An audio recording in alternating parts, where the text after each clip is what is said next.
שמי דוקטור עדי הוד, אני מומחה בתחום אלגוריתמיקה וחקר ביצועים מהטכניון ומ-MIT.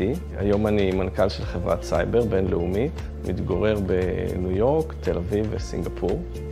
עם השנים, שהתבוננתי בעצמי מרצה בסרטים, ראיתי שהחזות לא מייצגת מספיק נכון את מי שאני.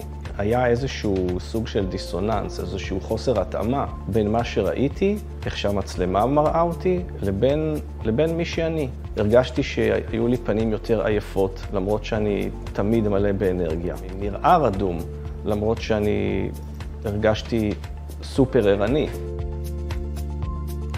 העולם שייך לצעירים, ובטח העולם הטכנולוגי, שאני מעביר מסרים בתחום הטכנולוגיה לאנשים צעירים, והרגשתי שאני נראה הרבה יותר מבוגר ממה שאני. הרגשתי שזה פוגע במסר וביכולת שלי להעביר את מה שאני רוצה להעביר גם בהרצאות.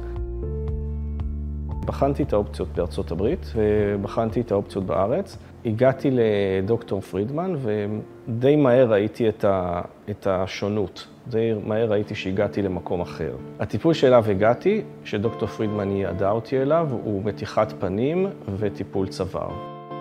בשיחות עם דוקטור פרידמן אני ראיתי שהיא נעה בין הנושא הכירורגי, הטכני, הפלסטי, לבין מי אני, איך אני רוצה להיות מיוצג בעולם הזה. והבנתי שדוקטור פרידמן היא היחידה מכל האופציות שראיתי, שיש לה את היכולת הזאת לשלב וליצור עבורי את הגרסה המדויקת ביותר. תוך שבועיים מהניתוח כבר הייתי בניו יורק. תחושה מאוד טובה, נעימה, טבעית, לא הייתה לי שום מגבלה. ביכולת האומנותית שלה לראות את הפרטים ולהתאים לי את הטיפול הנכון. לייצר לא רק אסתטיקה ופלסטיקה, אלא פרסונליזציה של אסתטיקה ופלסטיקה. הדבר היחידי שאני מצטער עליו שחיכיתי כל כך הרבה זמן. היום אני יכול לומר לך שרפואה אסתטית, רפואה פלסטית, היא ממש כמו רפואה לנפש.